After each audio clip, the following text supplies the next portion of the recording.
Hello everyone and welcome back to the channel. It's Democracy Apparently. On Wednesday, after PMQs, the Prime Minister Keir Starmer had an extraordinary meltdown and ended up in a big argument with the Speaker of the Commons. This just shows that Keir Starmer is losing control of himself, losing control of his own government, and is not a leader that we can trust to take the country forward. Take a look at this.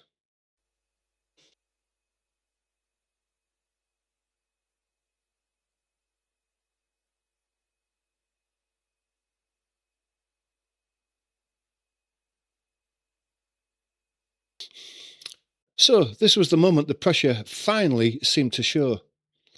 On Wednesday, during a heated Prime Minister's questions, Keir Starmer was involved in a furious row with the Speaker, Sir Lindsay Hoyle, and after being told off for attacking the Conservatives instead of answering the question, a visibly frustrated Starmer had a tense exchange with the Speaker.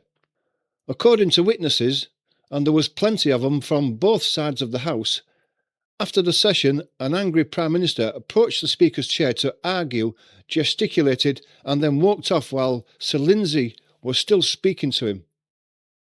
This wasn't just a heated debate, it was a critical political miscalculation. And in this video, we'll break down why this public clash was such a huge mistake. The first thing is, you just don't argue with the Speaker.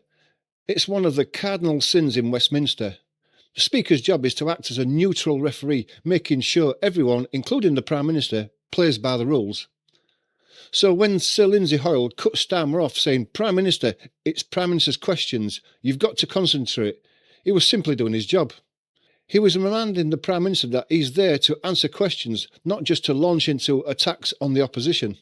For a Prime Minister to then get into a visible argument with the Speaker shows a serious loss of composure.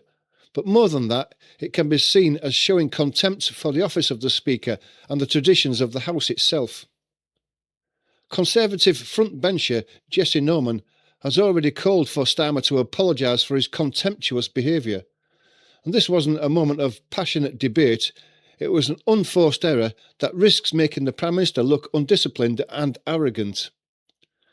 The Speaker's office even issued a pointed statement afterwards noting that they have had to remind number 10 officials of the rules on several recent occasions. So, what does this outburst really tell us about Keir Starmer's leadership? Well, it feeds a growing narrative that he might be a leader struggling with the immense weight of the office. For weeks, he had faced intense scrutiny over the UK's defence spending and preparedness, especially in relation to the war in Iran. During PMQs, the leader of the opposition, Keir Starmer, grilled him on warnings from former NATO chief, Lord Robertson, about corrosive complacency on defence. Instead of tackling the point head-on, Starmer deflected, launching into a pre-prepared attack on the Conservatives' past positions. And this is a tactic he's used before, and it seems the Speaker has grown tired of it. This was reportedly the third time in recent weeks Sir Lindsay has had to remind Starmer to actually answer the questions. And the meltdown wasn't just one about question. It appeared to be the culmination of weeks of criticism. It suggests that when he's cornered, his first instinct is to lash out rather than to engage with the substance of the debate. Politically speaking, this whole episode was a massive gift to his opponents. Within minutes, clips of the excruciating slapdown were all over social media. The Conservatives quickly framed it as Keir Starmer destroying Starmer at the dispatch box, but in reality, the damage was self-inflicted.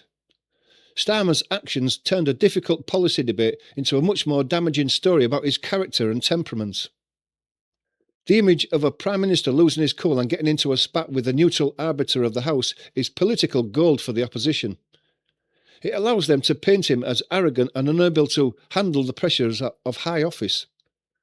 Conservative MP Jesse Norman pointed out that Starmer has allegedly ignored the questions in 23 of his last 24 responses to Keir Starmer, and that hectoring the Speaker on live television was shameful.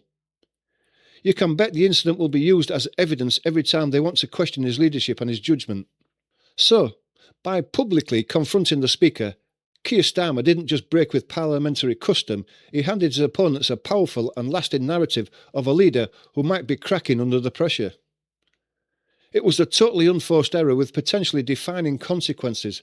While a single event rarely ends a career, it can create an impression that it is incredibly hard to shake. The real question now is whether he can recover from this, or if this tense, angry moment will come to define his time in number 10. But what do you think? Was this a major blunder or just a flash in the pan? Let me know your thoughts in the comments below. And if you want more political analysis like this, make sure you like and subscribe to the channel. So thanks for watching. We really do appreciate your support. Hope you have a good day for the rest of the day, and we'll join you again soon.